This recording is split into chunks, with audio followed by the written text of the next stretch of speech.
Entretanto, há certas questões que uma pessoa precisa conhecer, questões que são importantes, sem dúvida alguma, mas que não constituem uma prioridade essencial imediata. Ou seja, podem esperar um pouco. Já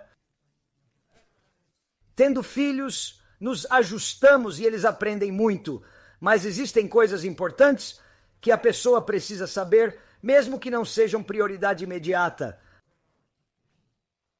Muitas pessoas pensam em Pessach e focam na comida, o que vou cozinhar, quem vai comer, onde vão se sentar.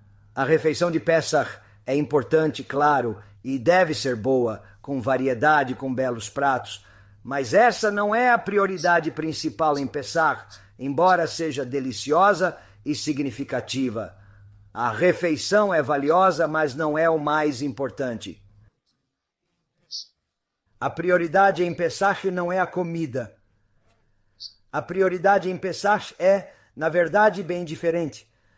De fato, a Gemara em Masechet Pesachim, página 115b, diz que se alguém engolisse matzá, cumpriu a obrigação, significando que apenas engoliu sem mastigar. Ainda assim, cumpriu a obrigação. Mas se engolisse o maror, as ervas amargas, não cumpriu a obrigação. Não cumpriria a obrigação. Agora existe, na verdade, uma discussão no Rambam em Hilshot Shametz Umatzah, capítulo 2, Halashá 6, onde ele postula que se alguém engolisse o matzá sem mastigar, ainda assim cumpriria a mitzvah. Porém, se não mastigasse o maror, as ervas amargas, não cumpriria a mitzvah. Por que isso ocorrer? Porque matzá e maror significam coisas específicas onde o simbolismo é essencial e a rima é relevante. Importa a intenção, a vontade do coração. O desejo é que conta. A matzá naturalmente serve para nos recordar das dificuldades que suportamos quando estávamos no Egito. Uma das coisas que devemos recordar é que um dos principais elementos que realça isto é, na verdade, o maror, as ervas amargas. E essa é uma das partes mais cruciais para discutir e para refletir durante o Pesach, no Seder.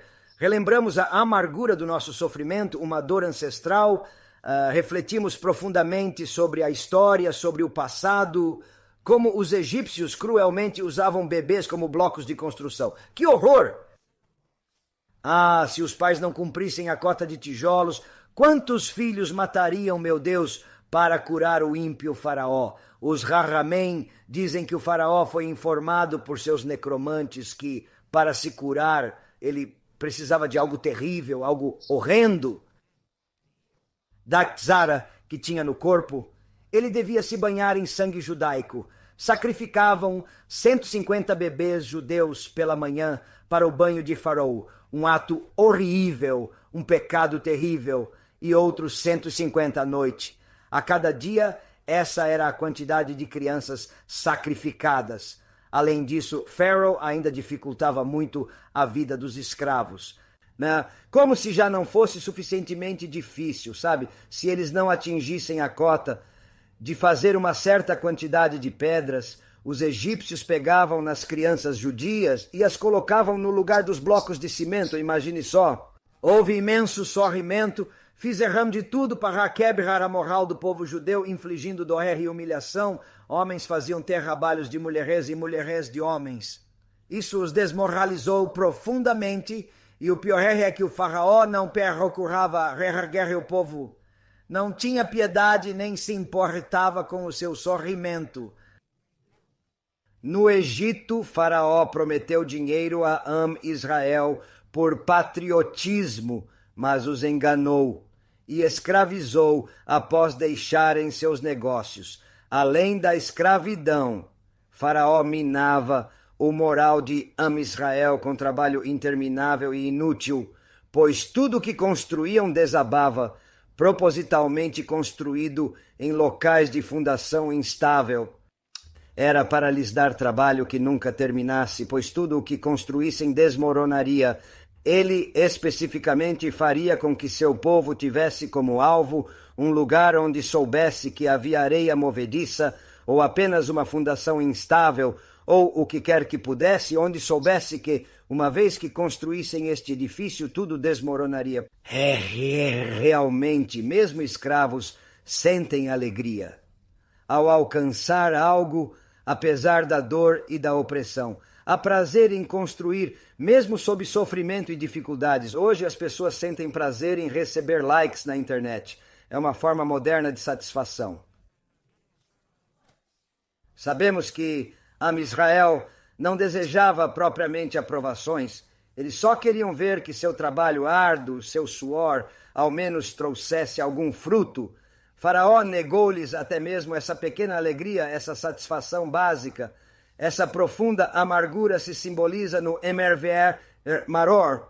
Foram aproximadamente 116 anos de agonia e escravidão, dos 210 anos em que Israel esteve no Egito. Durante 116 longos anos fomos escravos e a situação piorou dia após dia, tornando-se algo dramaticamente maior que o Holocausto nazista. Essa foi a dimensão da morte e do desastre que enfrentamos. No Egito, e esta agonia, essa dificuldade toda deve ser simbolizada pelo Maror. Agora, a Matzah, por outro lado, deve simbolizar quão rápido, para sequer assimilar a grandeza da bondade de Hashem, a rapidez com que ele nos resgatou. Essa salvação veio após rodada de milagres que Hashem, em sua bondade, concedeu. As diferentes pragas, os diferentes milagres em nosso favor. Essa salvação realmente culminou tão rápido que Am Israel não teve tempo para. Bem, para fazer o seu pão, sabe, assim lhes restou matzá. Por conseguinte, isto é algo de valor significativo para Am Israel. E Rebbe Yosef Karo declara que a razão pela qual alguém que come a matzá é tão crucial e importante, pois representa a fé e a prontidão. Sem mastigar, cumpre-se o mitzvah, mas aquele que não mastiga o maror e só engole, absolutamente não cumpre. Mesmo engolindo o matzá, ainda se sente uma saciedade, proporcionando uma pequena conexão com a salvação que nós, com a ajuda de Hashem, bondosamente obtivemos. E isso é muito importante, meus amigos. Ainda assim, há algo diferente na matzá em relação ao resto do ano no que se come. Se não mastigarmos as ervas amargas, não se sente o amargor e perde-se a parte fundamental da mitzvah, ver a si mesmo como si. Como se vivenciássemos a dificuldade agora, muitos sentem a irritação, mas poucos percebem que uma prioridade fundamental no CDRR é sentir a agonia passada, para verdadeiramente sentirmos a salvação que Deus, em sua infinita bondade, nos concedeu.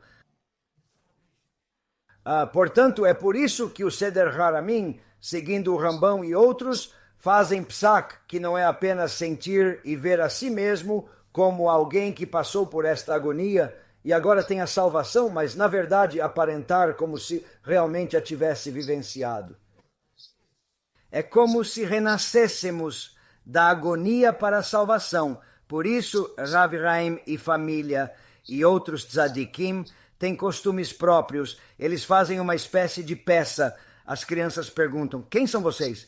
E ele diz, eu vou para onde você vai? Eretz Israel. De onde você veio? Mitzrayim. Lá éramos escravos. E então ele começa a contar a história. Estávamos em Mitzrayim escravizados. Eles torturaram-nos, escravizaram-nos, fizeram-nos isto. E então, após toda esta tortura, a salvação finalmente chegou. Este espetáculo, com ou sem trajes elaborados, visa tornar tudo o mais vívido possível, o mais real possível, para realmente sentir a transição e não só focar no momento exato em que nos alimentamos. O quando comer é menos importante que a razão de estarmos aqui. Como rabino, enfatizo que esta mitzvah é obrigatória para cada judeu, garantindo que Am Israel celebre o feriado com dignidade e alegria. A importância de Kimsha de Pisha vem da Halasha, fundamental de garantir que todos experimentem verdadeira Simchá, felicidade no feriado.